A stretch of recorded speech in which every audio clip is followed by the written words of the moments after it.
Hello students, Bacha, as you know that we have completed your chapter number 9 and today we will discuss your chapter number 10, that is vector algebra. In this chapter beta, the first most important thing which we must know, that is directed line. Directed line होता क्या है, देखो जैसे आपको यहाँ दिखाई दे रहा है, यहाँ पे एक एरो बना है, यहाँ पर भी एक एरो बना है।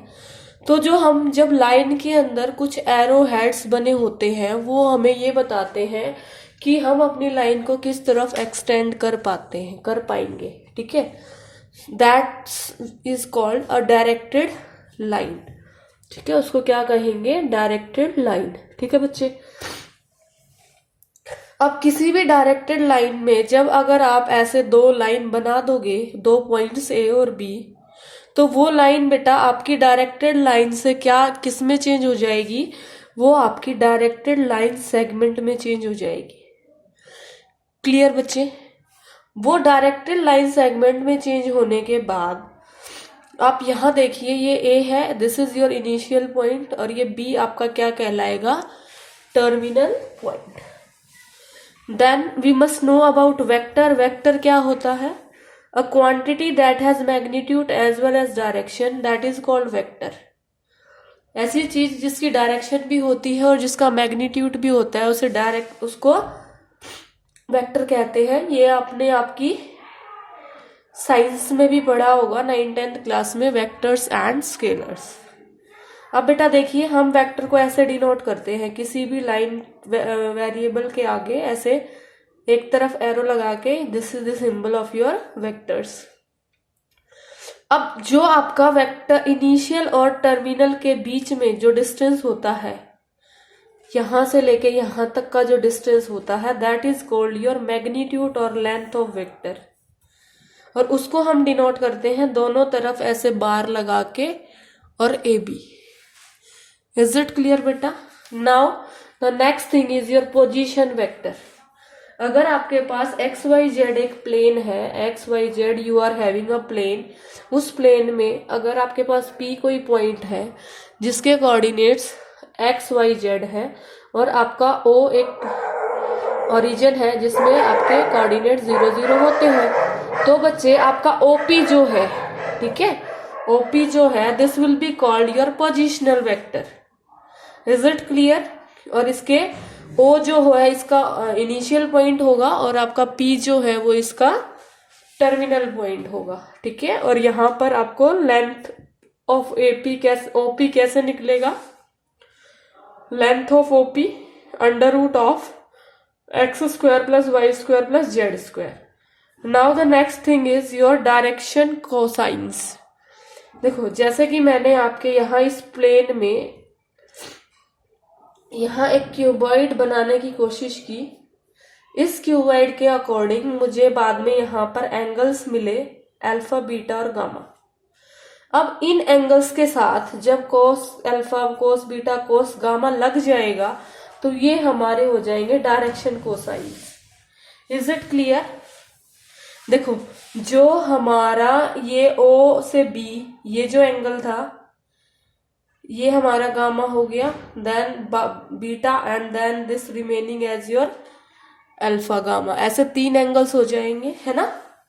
और बेटा यहां से हमें एक इंपॉर्टेंट हिंट मिल रहा है, that is L square plus M square plus N square will be 1। It will be 1। When we will get examples then we will understand it more better.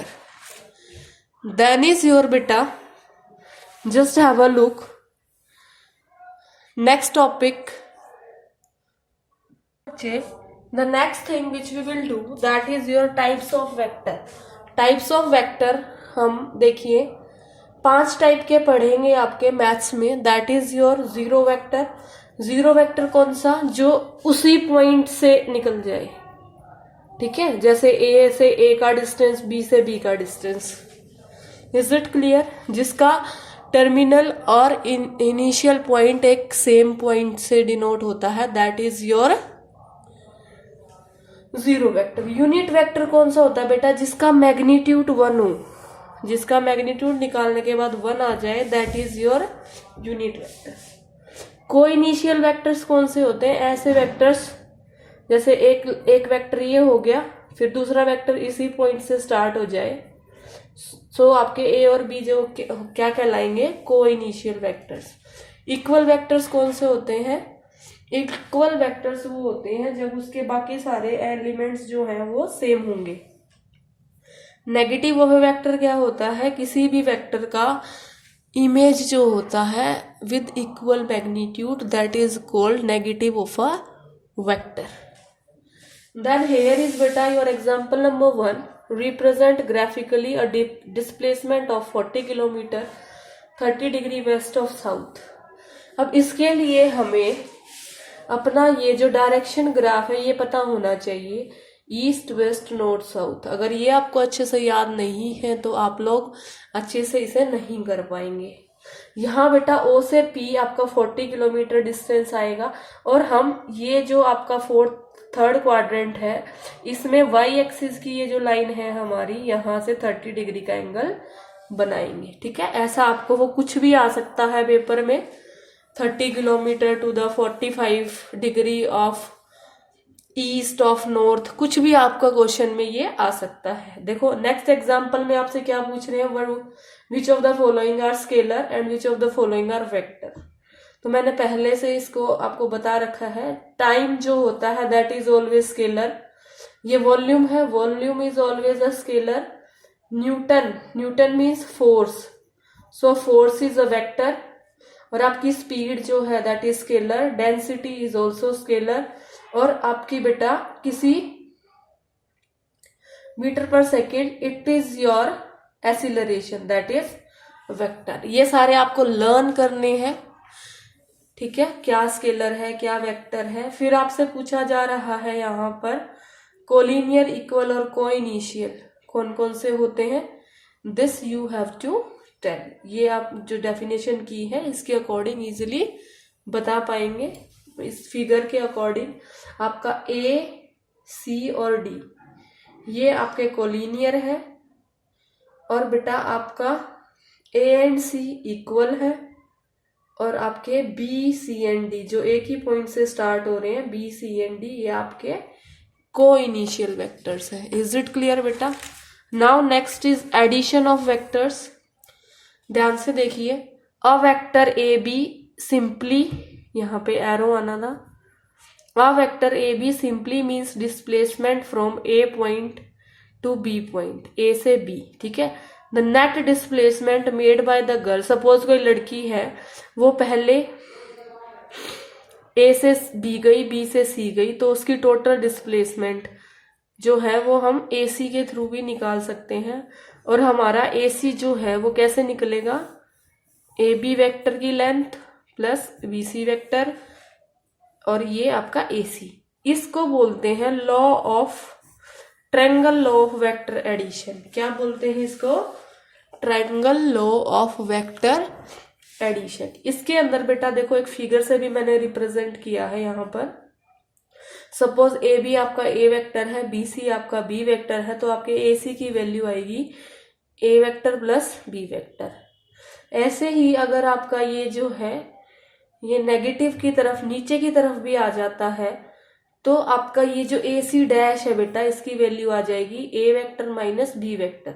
यहाँ पर ध्यान रखें मैंने थोड़ा सा ये बड़ा बना रखा है, बी सी और बी सी डैश का जो गैप है वो सेम होगा, वो सेम होगा, तभी ये वेक्टर्स जो है इक्वल माने जाएंगे। इज इट क्लियर बच्चा? नाउ अगर हम A B vector, B C vector और सी ए वेक्टर इन तीनों की value is equal to A आ जाए और 0 आ जाए, ये आएगी आपकी किसमें? ट्रायंगल के उसमें, जब आप इसको अलग अलग से इसको निकालोगे। ठीक है, A B B C plus A C, मतलब कुछ हुआ ही नहीं, वापस ए पर आ गए। इज इट क्लियर बेटा? Okay, next I have made for you over here a parallelogram, जहां पर ओ से ए वेक्टर है, ए से सी आपका बी वेक्टर है, तो जो ट्रायंगल लॉ हमने यहाँ लगाया उसके अकॉर्डिंग आपके ओ सी जो है वो आ गया ए वेक्टर प्लस बी वेक्टर। जैसे कि ये पैरेललोग्राम है, ये ए वेक्टर है तो ये भी ए होगा, ये बी है तो ये भी बी होगा। This is called your vector addition.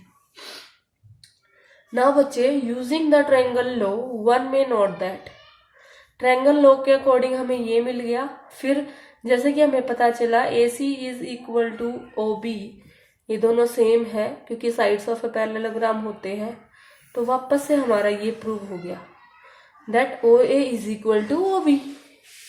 इसका मतलब बेटा हमारा जो ट्रायंगल लॉ ऑफ एडिशन था वही parallelogram law of vector addition के इक्वल है, both are equivalent. Then is your properties of vector addition. Properties of vector addition में फर्स्ट प्रॉपर्टी है, जब ए और बी दो वेक्टर्स हैं तो A vector plus B vector is equal to B vector plus A vector.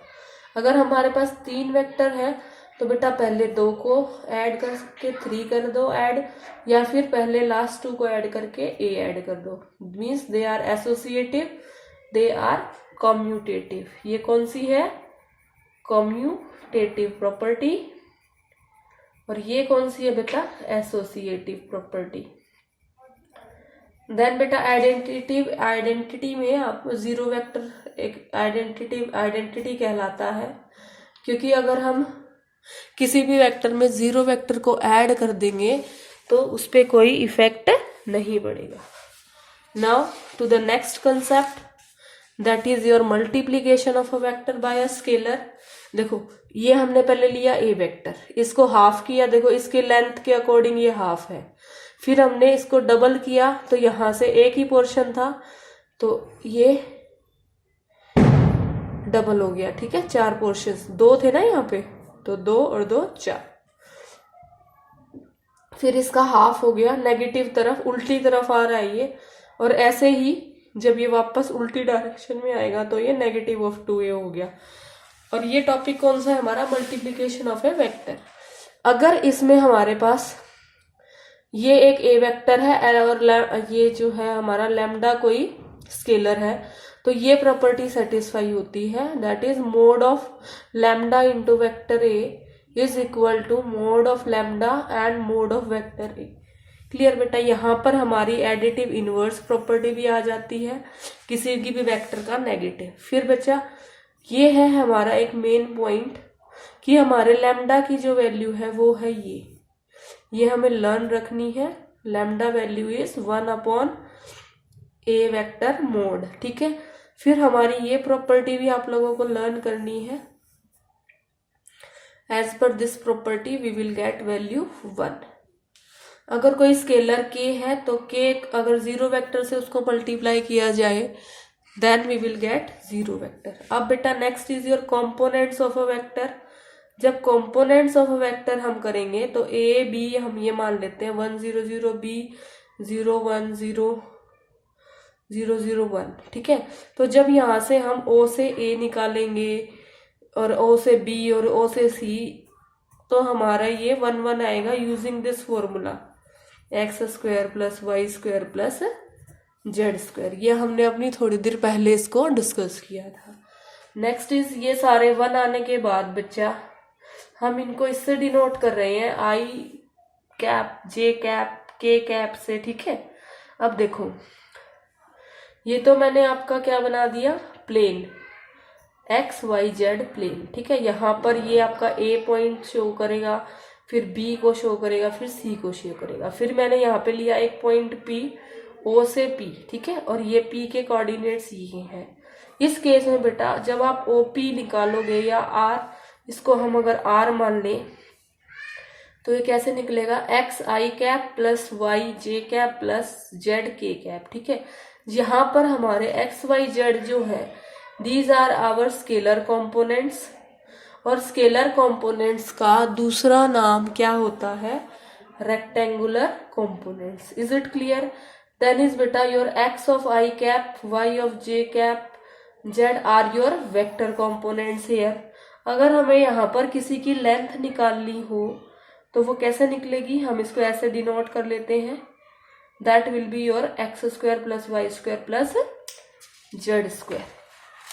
Now कुछ properties है बेटा यहाँ पर अगर हमारे पास ए कोई वेक्टर है, बी कोई दूसरा वेक्टर है, उसके कंपोनेंट की फॉर्म में हम उसको ऐसे लिख सकते हैं A1 i cap plus A2 j cap A3 k cap, और बी वाले को हम ऐसे लिख सकते हैं। ठीक है, अब हमें दोनों का सम करना है। तो दोनों के सम करने के लिए हम ये A1 B1 को जोड़ देंगे i कैप के साथ, आ जाएगा मल्टीप्लीकेशन में, फिर A2 B2, फिर J आ गया, फिर A3 B3। मतलब हमने उनके जो साथ में कोफिशिएंट्स हैं उनको ऐड अप करना है। अगर डिफरेंस करना है तो वापस वैसे ही सारा कुछ A1 B1 फिर प्लस का sign A2 B2 A3 B3, ये सिंपल फॉर्मूलाज हैं जो आपको यूज करने हैं आगे जाके। अगर आपके दो वेक्टर्स इक्वल हैं तो आप कह सकते हो कि A1 की वैल्यू B1 के इक्वल होगी, A2 की वैल्यू B2 के, और A3 की वैल्यू B3 के इक्वल होगी। बेटा मल्टीप्लीकेशन ऑफ वेक्टर्स में आपका कोई वेक्टर ए है, उसको अगर हम लैम्डा से मल्टीप्लाई करते हैं तो आपके lambda into A1 i cap, lambda into A2 j cap, और लैम्डा इंटू A3 इसके इक्वल होगा। Addition of vectors and the multiplication of vectors के साथ कुछ प्रॉपर्टीज भी हैं, दैट इज योर k और m आपके कुछ स्केलर्स हैं और a आपका कोई वेक्टर है। तो यहाँ से अगर आप k को a से वेक्टर से मल्टीप्लाई करते हो, m को a वेक्टर से करते हो, तो आपका a वेक्टर यहाँ से कॉमन आ जाएगा, k प्लस m हो गया। ये मल्टीप्लीकेशन फॉर्म में आपके दोनों स्केलर्स आपस में मल्टीप्लाई हो जाएंगे, ये अलग रह जाएगा। और अगर आपका स्केलर एक ही है और दो वेक्टर है, तब बेटा आपकी ये प्रॉपर्टी सेटिस्फाई होगी। इज इट क्लियर बेटा? अब आप एग्जाम्पल नंबर 4 देखिए। Find the values of x, y and z so that the vectors a vector is equal to this and b vector is this. यहां से आपके जो है बेटा, ठीक है, यहां से आप देखिए x की वैल्यू 2 है आपके, y की वैल्यू 2 है, और यहां से आपके z की वैल्यू 1 है, क्योंकि हमने इनको इस वाले को इससे इक्वेट कर लिया, इस वाले को इससे इक्वेट किया, और इस वाले को इससे इक्वेट किया। क्योंकि अभी अभी मैंने यहाँ पे बताया था two vectors are equal only if their these things are equal. Then बेटा it is your example 5।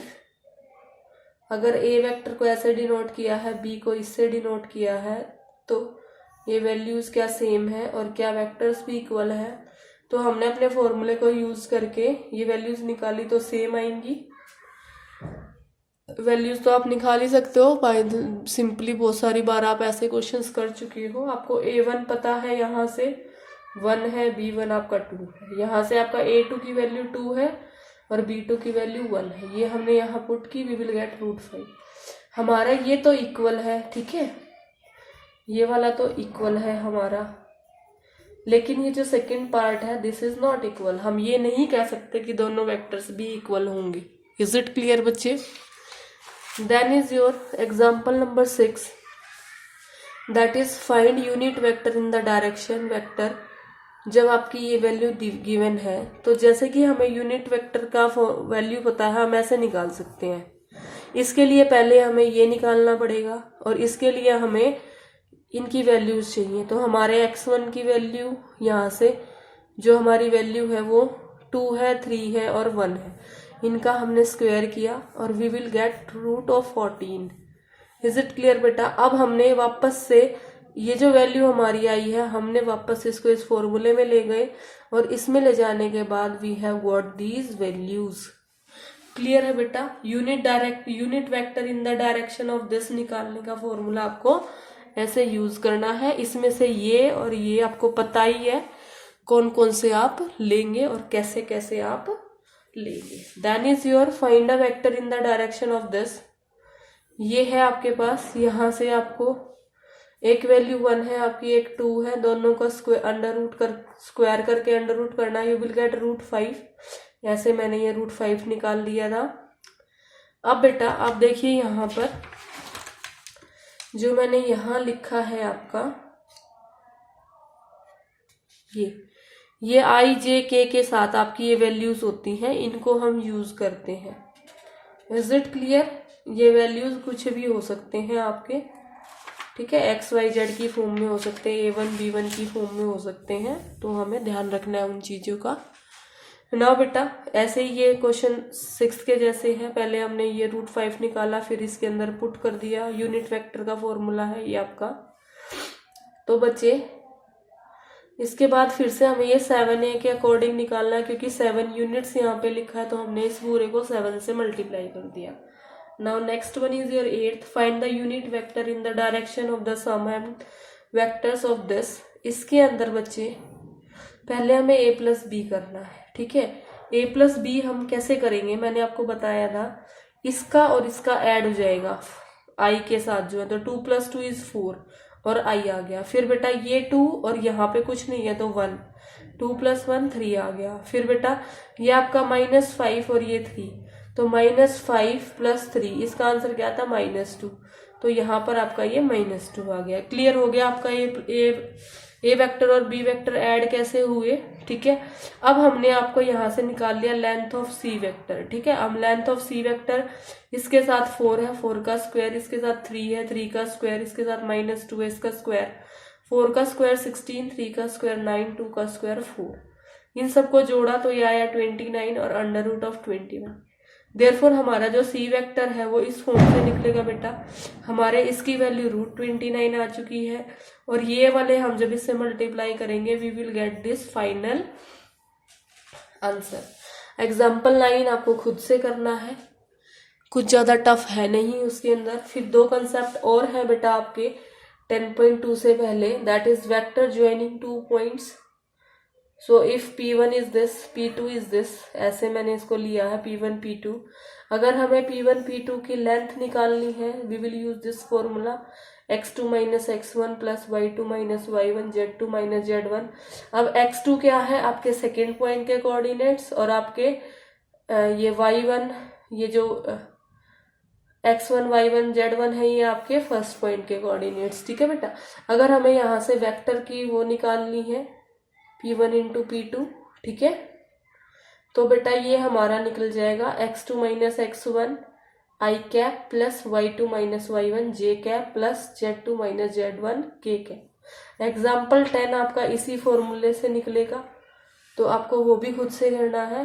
Then is your बेटा सेक्शन फॉर्मूला, जैसे हम 10th में भी करते थे, 11th में भी आपने किया होगा। Now we are doing your section formula. बेटा देखो, जब आपका R जो पॉइंट है वो PQ के बीच में कहीं आता है, और ये रेशियो आपके N और M है, तब तो हम ये फॉर्मूला यूज करेंगे, M B vector plus N A vector M + N। और जब बेटा आपका ये R पॉइंट PQ से कहीं बाहर आता है और आपका ये N और M है, then we will use this formula. और अगर आपका R PQ के बिल्कुल बीच में है, मींस मिड पॉइंट है, और आपका M और N का रेशियो सेम है, then we will get using this formula. और आपका एग्जाम्पल 11 है वो इस फॉर्मूला पे, सेक्शन फॉर्मूला पे बेस्ड है, ठीक है बेटा। एक बार आप एग्जाम्पल 10, 9, 10, 11 कर लेना, ठीक है। कोई प्रॉब्लम आए तो you tell me. Now, your today's homework is to complete exercise 10.1 and exercise 10.2 in your fair notebook. In next class, I will start your introduction of exercise 10.3 and we will try as much we can complete tomorrow. Is it clear beta? So from my side you have to complete your this 2 exercises in your fair notebook. आज हमने vectors के कुछ important topics किए हैं। Video को कम से कम 2-3 बार देखना, क्योंकि बेसिक कंसेप्ट्स हैं, बुक साथ रख के समझने की कोशिश करना एक एक छोटी छोटी चीज को, ठीक है। सिंपल कंसेप्ट्स हमने किए हैं, 11 एग्जाम्पल्स हैं, 11 एग्जाम्पल्स में 7 बातें हमने सीखी हैं, वो आप अच्छे से कर लीजिएगा। क्लियर बेटा? सो जस्ट एक बार फिर से अगर देखना चाहो तो देख सकते हो हमने क्या क्या किया है।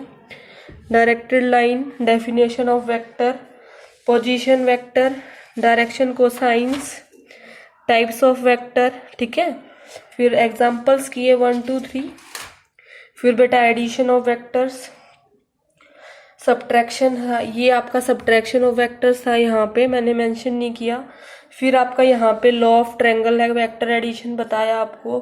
फिर आपको बताया parallelogram, law of vector addition.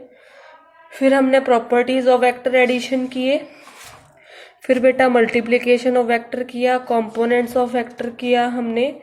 और हमने यहाँ पे सीखा कि दो कंपोनेंट्स होते हैं, scalar component and vector component. Scalar component का दूसरा नाम रेक्टेंगुलर कंपोनेंट्स। फिर बच्चे ये लेंथ ऑफ एनी वेक्टर निकालने का formula. Then we have done this 4 important things, very important one. Is it clear बच्चे? Then is your addition of vectors, multiplications of vectors, these. Then example 4 5 6, along with this to another topic, that is vector joining 2 points, कैसे निकलेगा। और section formula, when r is in between, that is it is dividing pq internally, and when r is dividing pq externally, और when r is in just midpoint।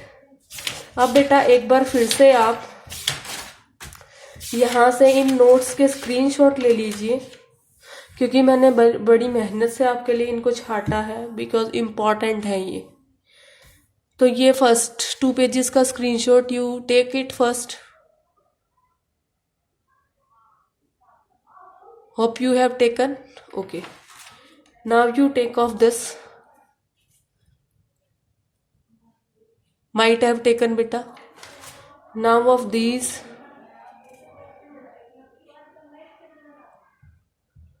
Okay, now of these 2 pages बच्चे।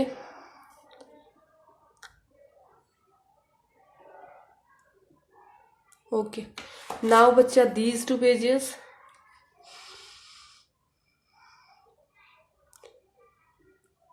and now the last 2 pages of today's video lecture, and most important points यहाँ से आप अपनी fair notebook में mention कर लेना। Thank you.